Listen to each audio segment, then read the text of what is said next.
अध्यात्म विज्ञान कोई धर्म या संप्रदाय नहीं है, ये स्पिरिचुअल साइंस है जो कुदरत के कानून पर आधारित है।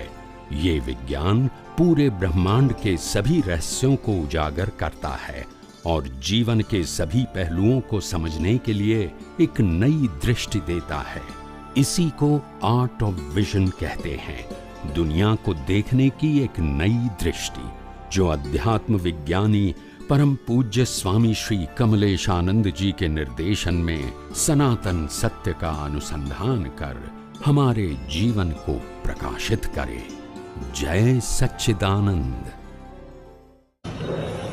हमने मोटा मोटा साइंटिस्टों, इसरो, स्पेस सेंटर, ये साइंटिस्टों अपना सत्संग सांभळे છે, સમજાય છે? ઇન્ટરનેટ પર સાયન્ટિસ્ટો કોણ સાંભળે છે?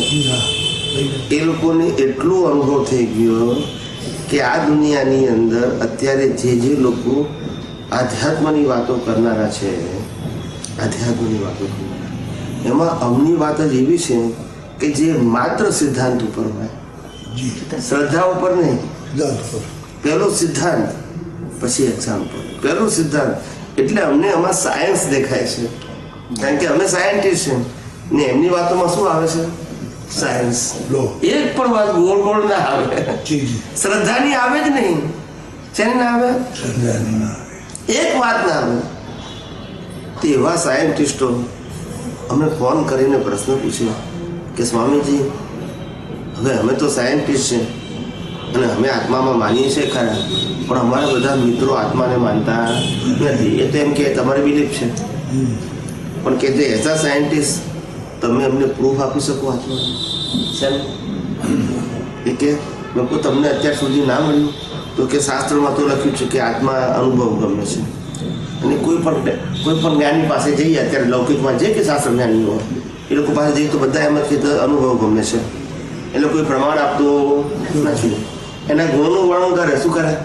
આત્મા આનંદ જ્ઞાનવાળું, વર્ણન દર્શનવાળું બધું કે, પણ એનું પ્રમાણ આપતા નથી। અને અમારે પ્રમાણ જોઈએ, પ્રૂફ જોઈએ। શું જોઈએ? તો સ્વામીજી તમે અમને આપી શકો? તમે જો આપવા તૈયાર હો તો અમે તમારી સાથે 6 મહિના રહીએ। શું કીધું? પણ પ્રૂફ જોઈએ। શું જોઈએ? નોલેજ ના જોઈએ। શું ના જોઈએ? જે ચોપડીમાં લખ્યું કે આત્મા આવો છે આવો છે એવું ના જોઈએ, એ તો નોલેજ છે। શું છે? નોલેજ ના જોઈએ, પ્રૂફ જોઈએ। સાકર ગરી છે એવું નહીં, ગરપણનો અનુભવ કરાવો। શું કીધું? સમજાય છે? તો કે હું 6 મહિના તમારી રાતે રહું કે છે, પ્રૂફ આપો તો સર। તો કોઈ જગ્યાએ છે આત્માનું પ્રૂફ કોઈ આપ્યું છે? કોઈ શાસ્ત્રમાં છે પ્રૂફ? બોલતા નથી, છે નથી। અમે એને કીધું, બેંગ્લોરથી ફોન આવ્યો હતો, અમે એને કીધું અમે તને 6 મિનિટમાં પ્રૂફ આપી દઈશું ફોન ઉપર। કેટલી મિનિટમાં? 6 મહિના રહેવાની જરૂર, 6 મિનિટમાં આપીશું। એટલે પહેલા તો એને આશ્ચર્ય થયું, ઇઝ ઇટ પોસિબલ કે છે? શું કે છે? મેં કહું અનુભવી માટે બધું પોસિબલ છે, બિન અનુભવી પુરુષ માટે બધું ઇમ્પોસિબલ છે। શું કીધું? અનુભવી પુરુષ માટે બધું અને બિન અનુભવી માટે બધું ઇમ્પોસિબલ છે। શાસ્ત્રો જ્ઞાનીઓ પોસિબલ નથી, એ તો ના જ પાડે કે શક્ય નથી। 6 મિનિટમાં આપી દીધું। કેટલું? દુનિયાની કોઈ કિતાબ ના હોય। શું કીધું? જ્ઞાની પુરુષ અનુભવી એને કે બધું મૌલિક હોય, કેવું હોય? ચોપડીમાંથી બોલે તો પછી મતલબ જ નહીં, એ એના અનુભવમાં નથી, એ તો ચોપડીનું રિપીટેશન કરે છે। શું કરે છે? એ નોલેજમાં જાય। એક્સપિરિયન્સ કોને કહેવાય? એક વાત પોતાની મૌલિક હોય, જગત આશ્ચર્ય પામે કે જે મેં પૂર્વે સાંભળી ના હોય, અપૂર્વ વાણી હોય। કેવી હોય? શ્રીમદ રાજચંદ્ર લખ્યું ને અપૂર્વ વાણી। અપૂર્વ એટલે પૂર્વે ક્યારે સાંભળી ના હોય, વાંચી ના હોય, સ્મરણમાં લીધી ના હોય। અમારા બધા સત્સંગના જવાબો છે ને બિયોન્ડ થોટ હોય। શું છે? તમારા વિચારોથી ઘણા ઉપર હોય, તમે કલ્પના ના કરી શકો એટલા હાઈ લેવલના આન્સર હોય, પણ અમારી ભાષા એટલી સરળ હોય કે તમે સમજી શકો, પણ તમે તમારા વિચાર ત્યાં સુધી પહોંચે નહીં, તમારી જાતે ના પહોંચે। અમે જ્યારે કહીએ ને ત્યારે તમને સમજાય કે હા વાત બરાબર છે, બરાબર સમજાય છે। એટલે આત્માનું પ્રૂફ એ અઘરું નથી, શું કીધું? બધા માટે સહેલું છે, પણ અનુભવ નથી એટલે અઘરું છે. શું કીધું? અનુભવ છે એના માટે સહેલું છે. તો પ્રૂફ શું એ હું તમને કહું. હવે સાયન્ટિસ્ટને તો મારે સાયન્ટિસ્ટની ભાષામાં જવાબ આપવો પડે. હું થિયરી કહું ચાલે, એક્સેપ્ટ કરે ના કરે. એટલે મેં કીધું આ સામે ફોટો છે અને આ ફોટાને હું જોનારો છું, બરાબર? સામે ફોટો છે, ફોટાને હું જોનારો છું. તો હું જોનારો અને ફોટો એ બેની વચ્ચે પ્રકાશ ના હોય તો ફોટો દેખાય. એટલે દ્રશ્ય અને દ્રશ્યને જોનારો એની વચ્ચે પ્રકાશ હોવો જોઈએ, તો જ દ્રશ્ય દ્રષ્ટિમાન થાય. બરાબર છે? આ તો સાયન્સ થયું, આ તો સાયન્સ થયું ને, આ થિયરી નથી ને. દ્રશ્ય અને દ્રશ્યને જોનારો એ બેની વચ્ચે પ્રકાશ હોય તો જ દ્રશ્ય દ્રષ્ટિમાન થાય, નહીતર થાય નહીં. દ્રશ્ય હોય ને મારી આંખો ખુલ્લી હોય પણ પ્રકાશ ના હોય તો દેખાય નહીં. હોય તો કેવી રીતે દેખાય? હા, એટલે સાયન્સ થયું ને કે દ્રશ્ય અને દ્રશ્યને જોનારની વચ્ચે પ્રકાશ હોવો જોઈએ. એ તો સાયન્સ થયું ને, આ થિયરી નથી ને.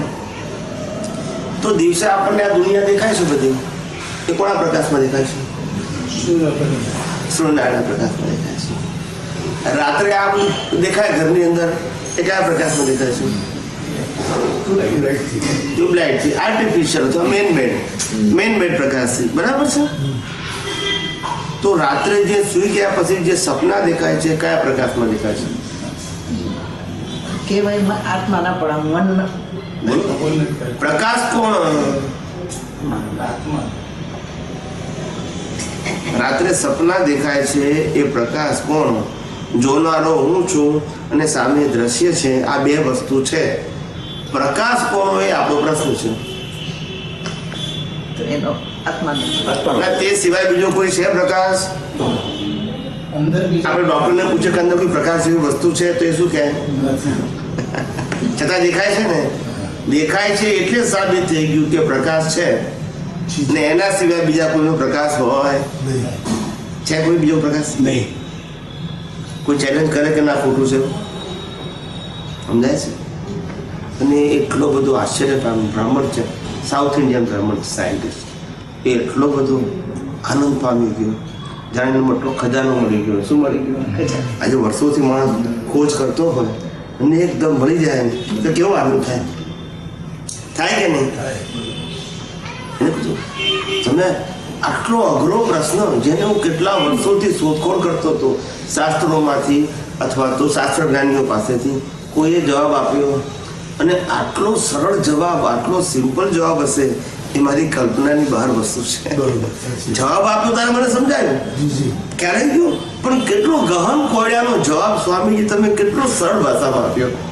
લોકો એ તો અનુભવી જ્ઞાનની વિશેષતા હોય ને. બિન અનુભવી બધા સહેલું અઘરું કરી નાખે. શું કરી નાખે? અને અનુભવી પુરુષો અઘરું શું કરી નાખે? ખુદનો અનુભવ છે ને, પેલાનો ખુદનો નથી ને. ચોપડીમાં આમ લખ્યું છે, આમ લખ્યું છે, એમ કરીને દાડા કરાવે આપણને. શું કરે?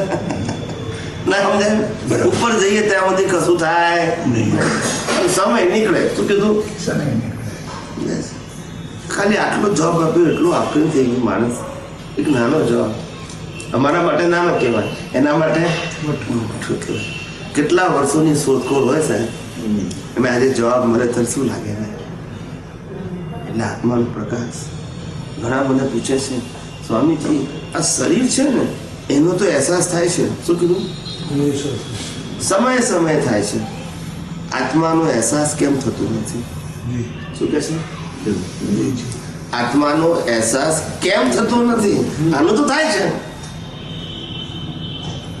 અને મારો જવાબ હોય આત્માનો અહેસાસ કયા સમયે થતો નથી એ પૂરું કરી આપો. શું કહું છું? કયા સમય નથી થતો એ મને કે પૂરું કરી આપો. જેમ શરીરનો અનુભવ સમયે થાય છે એમ આત્માનો અનુભવ પણ જ્ઞાનીઓને સમયે થાય છે. આનું અસ્તિત્વ છે એવું આનું અસ્તિત્વ છે. આ તો વિનાશી છે, આ તો અવિનાશી છે. એનો અહેસાસ કેમ ના થાય? પણ દ્રષ્ટિ હોવી જોઈએ. સમજાય છે? એટલે મને પૂછે કેમ અહેસાસ થયો? કોઈ અહેસાસ થાય છે? 24 કલાક થાય, ખાલી દ્રષ્ટિ જોઈએ. શું જોઈએ? શું જોઈએ? દ્રષ્ટિ જોઈએ. આ લાઈટ ચાલુ છે ને, લાઈટ ચાલુ છે ને સાહેબ, હું તમને એમ પૂછું કરંટ છે કે નહીં, તમે શું જવાબ આપશો? ના, એટલે વિશ્વાસ છે કે શંકા છે? કરંટ છે એમાં શંકા છે? છે એટલે તમે એમ કહો કરંટ છે જો એવું બોલી શકો ના બોલી શકો? લાઈટ ચાલુ હોય તો કરંટ છે જો એમ બોલી શકો કે ના બોલી શકો? ત્યારે હું કહું શ્વાસ ચાલે છે માટે આત્મા છે જ. ના સમજાયું? ના સમજાયું? શ્વાસ ચાલે છે માટે આત્મા છે જ. સારી ક્રિયા હોય તોય આત્મા હોય ત્યાં સુધી શ્વાસ ચાલે. ના સમજાયું? આ શ્વાસ ક્યાં સુધી ચાલે? નીકળી ગયા પછી ચાલે? શ્વાસ ચાલે છે માટે આત્મા આ લાઈટ ચાલે કે પંખો ચાલે કે ગીઝર ચાલે કે એસી ચાલે પણ કરંટ છે કારણ કે ચાલે છે. ખ્યાલ આવ્યો? એમાં શ્વાસ ચાલે છે, વિચારો આવે છે, બોલાય છે કે વર્તાય છે માટે આત્મા છે જ. એ ના હોય તો આ કશું ચાલે? આત્મા જુદો પડી જાય એટલે બધું બંધ થઈ જાય. શરીરથી આત્મા જુદો પડી જાય એટલે આ બધી ક્રિયાઓ બંધ થઈ જાય ને. એના મતલબ કે આત્મા છે. પુરાવો અહેસાસ થાય છે ને, જેમ આપણને કરંટ દેખાય છે પણ લાઈટ ચાલુ છે માટે કરંટ અહેસાસ થાય છે. આપણે કરંટ દેખાય છે પણ અહેસાસ થાય છે ને, એમ અહીંયા પણ શ્વાસ ચાલે છે માટે આત્મા છે જ. એ નીકળી જાય તો શ્વાસ લઈ શકાય? એ નીકળી જાય તો વિચાર આવે? એ નીકળી જાય તો બોલાય? એ નીકળી જાય તો વર્તન કરાય? શારીરિક પ્રક્રિયા બધી બંધ થઈ જાય. બધી બંધ થઈ જાય. છતાંય આત્મા શારીરિક પ્રક્રિયા કરતો નથી. એમ આ લાઈટ, આ કરંટને આધારે લાઈટ છે, છતાંય કરંટમાં પ્રકાશ આપવાનો સ્વભાવ નથી, કરંટમાં પંખાને ચલાવવાનો સ્વભાવ નથી, કરંટમાં હીટર કે એસીને ચલાવવાનો સ્વભાવ નથી. એ માત્ર પાવર છે. પાવરમાં જેવું મિકેનિઝમ છે એવું રિઝલ્ટ આવે છે. એ પાવરમાં તાકાત નથી કે પ્રકાશ આપવો, મિકેનિઝમ છે. એ મિકેનિઝમની અંદર પાવર સપ્લાય થાય એટલે મિકેનિઝમ એક્ટિવ મોડ કરે. જેમાં લાઇટમાં પાવર આપો તો પ્રકાશ થાય, પંખામાં પાવર આપો તો હવા ફેંકે, એસીમાં પાવર આપો તો ઠંડક ફેંકે, હીટિંગમાં પાવર આપો તો ગરમી ફેંકે, મશીનમાં પાવર આપો તો મશીન ચાલે, સીવવાનું મશીનમાં પાવર આપો તો સીવવાનું કામ કરે, ને કાપવાના મશીનમાં પાવર આપો તો કાપવાનું કામ કરે. પણ પાવર એ કામ કરે છે? એવી રીતે આત્માની હાજરીમાં આ બધી ક્રિયા થતી હોવા છતાં આત્મા કરતો, અને આત્માની હાજરી વગર થતી પણ નથી.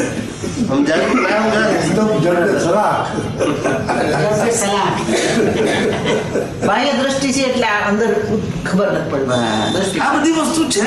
આ કોઈ હું વાત કરું છું ને નવી નથી કરતો. જે તીર્થંકરો ને જે અનુભવ પ્રમાણ હતું દર્શન, આગલા અવતારમાં, છેલ્લા અવતારમાં તો કેવું જ્ઞાન હતું, આગલા અવતારમાં જે દર્શન હતું એ દર્શનની વાત કરું છું. છેલ્લા અવતારમાં તો કેવું જ્ઞાન હતું, સ્પષ્ટ વેદન માતાના ગર્ભમાંથી બધા તીર્થંકરને બધા કેવળ પણ આગલા અવતારમાં જે દર્શન હોય એ દર્શનની વાત કરું છું. અનુભવ પ્રમાણ દર્શન કેવું હોય એમને નોલેજ ના, અનુભવ પ્રમાણનું દર્શન એક્ઝેક્ટ રાય માત્ર વદન દેખ્યા કેવળ જ્ઞાન.